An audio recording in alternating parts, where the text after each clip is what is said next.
What's up, guys? Welcome back to another episode of Real Reefing TV. I'm Cody Grades, here to help you save time, money, and frustration in the real reefing hobby, sharing my experiences and knowledge.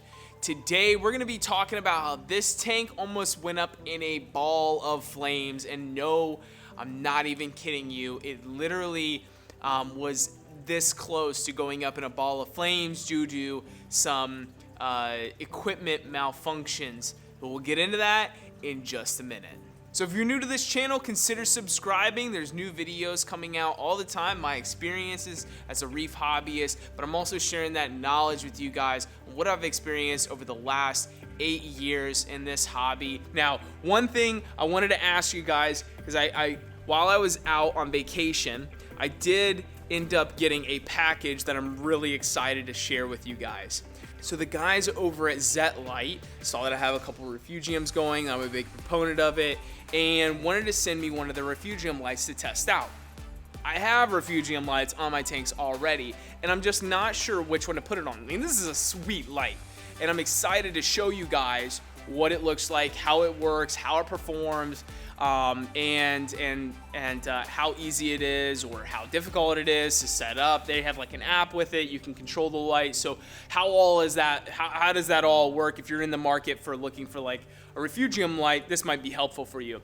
So I'm interested to know. I'm gonna put a little card up here where you can vote. I want to know, do you think that I should put that on this tank right here, the 300 on this refugium, which is a 20-gallon long, or do you think that I should put it on the 10-gallon nano tank, which is a 2.5-gallon refugium growing Chaeto? This episode is all about how this tank almost went up completely in flames, so let's talk about that. All right, so I went on vacation for about 3 weeks. Just got back about 3 or 4 days ago. And we went to Ohio, my family and I. We do this all the time. We go up there for a couple weeks at a time, come back. So we were on vacation. We were about 2 weeks into this vacation, and we hadn't decided on exactly when we were gonna leave yet. It was kind of open-ended because I've had some time off work, and so we were just taking advantage of that.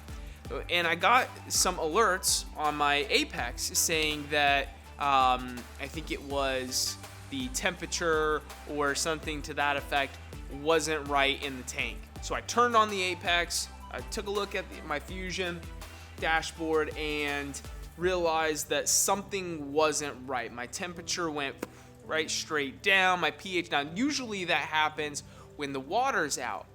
But when I looked at my video camera that I had set up, it looked like everything was running properly. So I had my buddy go on over and take a look at the system, see what was going on with it. I want to take a pause right here, and I just want to stress the importance of having a reef tank buddy. Having some person that knows reef tanks, that has one. If you don't know anybody in your area or in your space that owns a reef tank, then educate somebody so that they can come over and basically reef sit for you. But somebody that knows reef tanks and knows how to troubleshoot them is invaluable, and this story proves it. So just want to give a big shout out to my reef buddy. You know who you are. Not going to say your name, not going to put you on blast. Anyways, call my reef tank buddy. He comes over and he's like, yo dude, your controller for your return pump is smoking hot. And you can even see, and I'll show you some images of it right here, where there are char marks up the front of the controller. So what I have on this tank is a J-Bow DC pump. It's huge. It's like one of the biggest ones that they make. Pumps a ton of water, and it does it quietly. I've had this pump on this system for, well, not on this system, but I've had the pump running every day, nonstop, for 4 years, and it's been doing great. I did have an issue with it a couple of years back where the power supply went bad on me while on vacation, no less.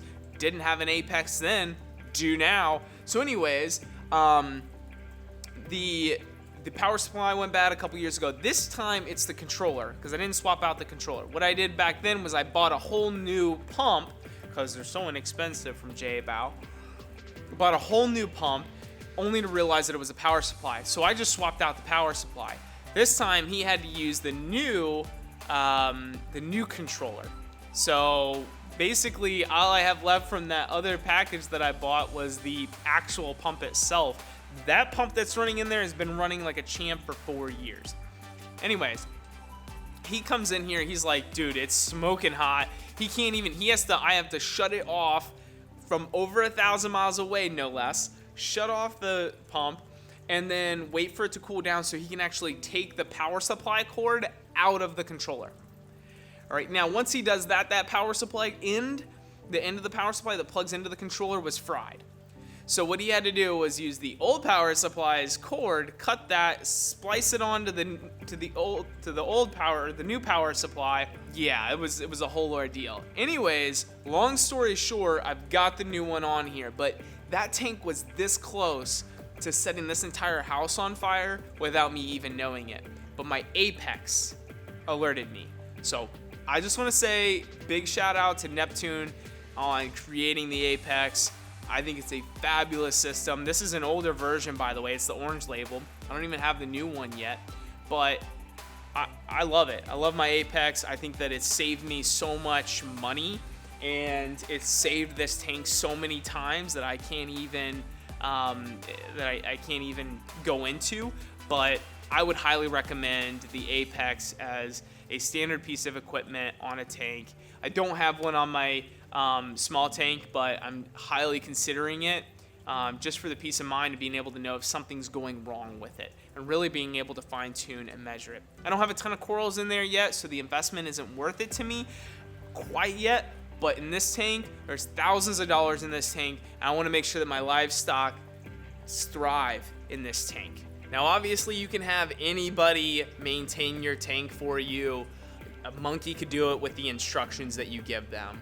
If you do lend your tank into the hands of someone that doesn't know reef tanks, I just highly suggest that you give them notes or have them call you or have them FaceTime you or Snapchat you or do something in video so that you can instruct them exactly what to do so that it's foolproof. Even with having a reef tank buddy, stuff still happens in the tank, but it's a lot less expensive. I did lose a couple of frags because they fell off the rocks. Stuff gets knocked off all the time, and so I had to go fish and find them and replace them back on the rocks. I only lost a couple of pieces. So take a mental image of what you have and where everything's at. So if stuff gets knocked around, moved, you can go ahead and find it and replace it back in where it's supposed to go. Invariably, when you go on vacation, something happens. All right.